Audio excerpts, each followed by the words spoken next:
गुजरे ऐसी हर रात रात हो ख्वाहिशों से बात बात आशाएं लेकर सूरज से आग आग गाए जा अपना राग राग आशाएं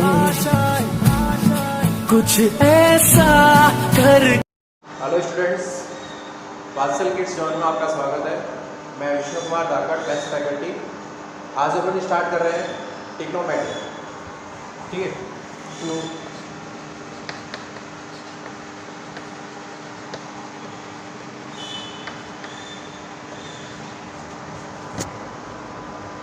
अगर अपन इस टॉपिक के बारे में बात करें तो अपन ने जैसे 9th या 10th क्लास में अपन ने ये देखा था कि 9th-10th क्लास में अपन ने टिग्नोमेट्री के बारे में सब कुछ पढ़ लिया। थोड़ा बहुत अपन ने देखा कि टिग्नोमेट्रिक रेशियोज़ क्या होते हैं, टिग्नोमेट्रिक आइडेंटिटीज़ क्या होती हैं, और टिग्नोमेट्रिक जो वैल्यूज़ की अपन ने बात की थी जैसे sin 0, sin 30, sin 45, उनकी वैल्यूज़ के बारे में अपन ने ये देखा था।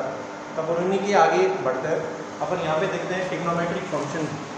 नेक्स्ट अपना जो टॉपिक आता है यहाँ पे 11th क्लास का, वो आता है टिग्नोमेट्रिक फंक्शंस।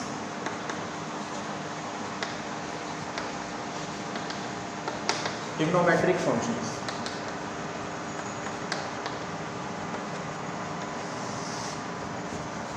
टिग्नोमेट्रिक फंक्शंस की अगर अपन बात करें तो इसको डिस्क्राइब करने के लिए मैं थोड़ा सा यहाँ पे कंसेप्ट यूज करते हैं। जैसे मान लीजिए अपन यहाँ पे ले लेते हैं लेट या consider a unit circle, consider a unit circle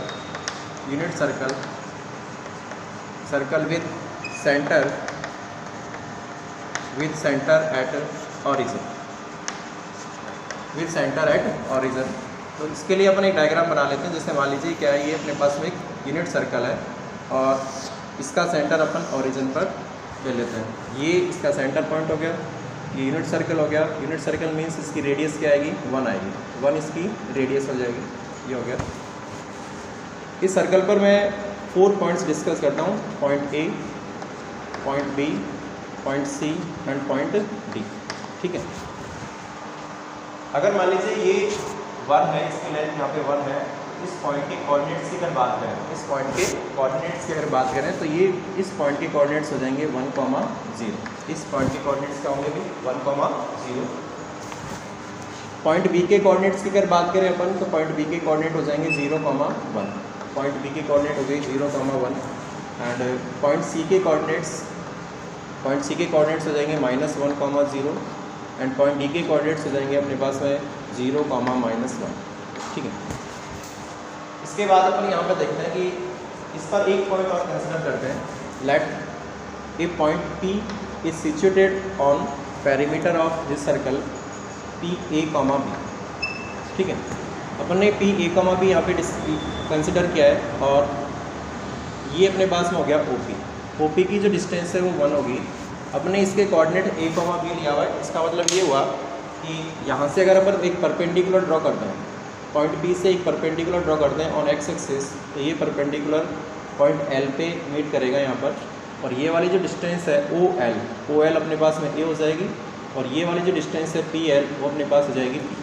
ठीक, मैं ऐसा अज्यूम कर लेता हूँ यहाँ पर कि जो ये PA आर्क है, इसकी जो लेंथ है वो x है। PA आर्क की लेंथ है वो क्या है भी x है। तो अब मैंने क्या रेडियन वाला कंसेप्ट बताया था, रेडियन वाला। तो रेडियन वाले कंसेप्ट में मैंने ऐसे बोला था कि जैसे मान लीजिए कोई एक यूनिट सर्कल और उस पर अगर मान लीजिए अपन x लेंथ का अगर आर्क काटा जाता है, आर्क कट किया जाता है, तो ये जो x लेंथ का आर्क है, सेंटर पर जो एंगल सबटेंड करेगा वो क्या होगा, x रेडियन होगा। वो क्या होगा भाई, x रेडियन। तो मैं यहाँ से ये कह सकता हूँ कि ये जो एंगल है, ये एंगल जो ये आर्क द्वारा सबटेंड होगा वो x रेडियन होगा। क्या होगा भाई, x रेडियन। तो यहाँ से अपन ये देख सकते हैं in triangle OPL, in triangle OPL cos x equal to A, this is equation number 1, and sin x equal to B, this is equation number 2। In triangle OPL ये राइट एंगल ट्रायंगल है OPL। इस right angle triangle में अगर अपन cos x की value find करना चाहें, cos x की वैल्यू, cos x की वैल्यू a आएगी एंड sin x की वैल्यू क्या आएगी, b आएगी। ठीक है, this is equation number first and second. अगर अपन यहाँ से बहुत आगे कंसिडर करें तो अगर मैं first square, equation number first square plus second square अगर करता हूँ, equation number first square plus equation number second square, जरा देखिए क्या आएगा, cos square x plus sine square x, cos square x plus sine square x equal to a square plus b square, a square plus b square. And now we know that in triangle OPL by Pythagoras theorem a square plus b square equal to 1 square, a square plus b square base square plus perpendicular square equal to क्या होगा, hypotenuse square होगा, a square plus b square equal to a square. Then sine square x plus cos square x equal to 1। We can say that sin square x plus cos square x equal to 1. This is first identity we have read in 9th or 10th class. Okay, sin square x plus cos square x equal to 1.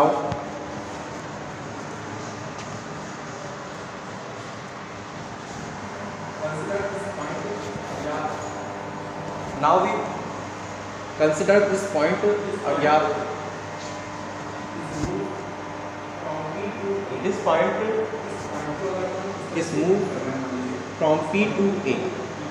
इस point को अगर अपन इस तरह से move करवाएं, मान लीजिए इस पॉइंट P को, P का अपन मूवमेंट कर रहे हैं, पॉइंट P का क्या कर रहे हैं अपन, मूवमेंट कर रहे हैं। Point P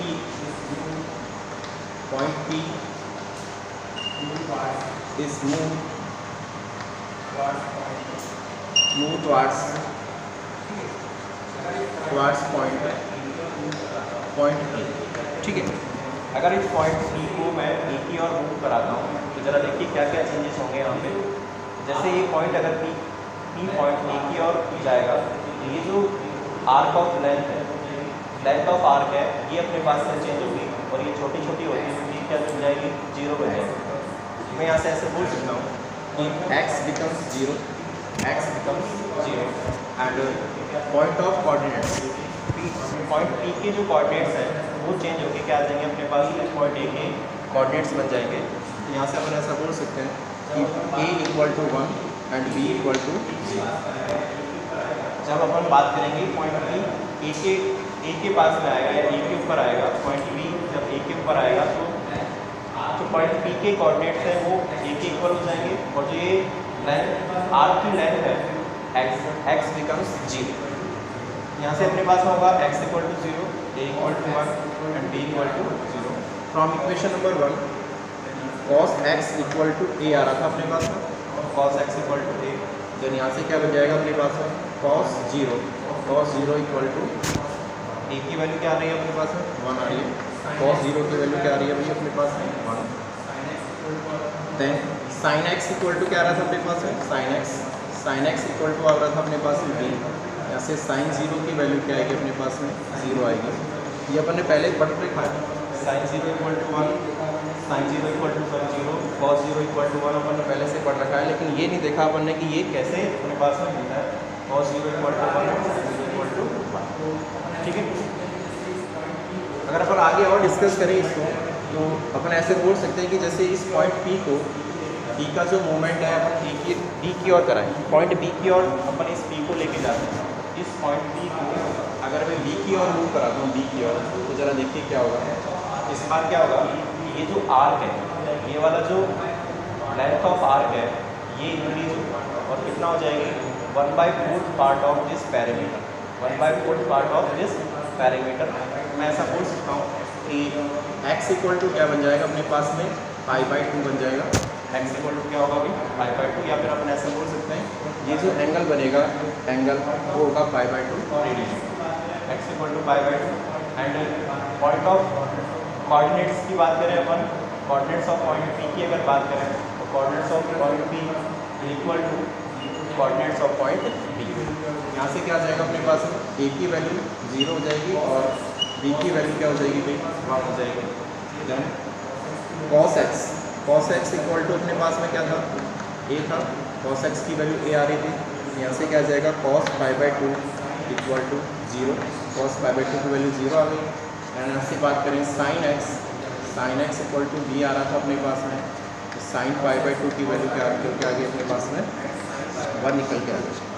cos pi by 2 equal to 0 and sine pi by 2 equal to 1। ठीक है, इसी टाइप से अगर मैं इस पॉइंट को यहाँ से मूव करता अगर सी पॉइंट पर लेके आता हूँ, सी पॉइंट पर, तो इसी टाइप से चेंज हो गए। और ये वाला जो एंगल होगा, ये वाला एंगल वो बनेगा अपने पास में पाई रेडियन। क्या बनेगा भाई, पाई। तो अपन यहाँ से ऐसे बात कर सकते हैं, at point c x equal to pi, a equal to -1 and b equal to 0।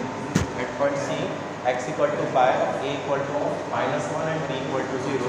Then cos pi equal to -1, cos pi equal to -1 and sin pi equal to 0, sin pi equal to 0।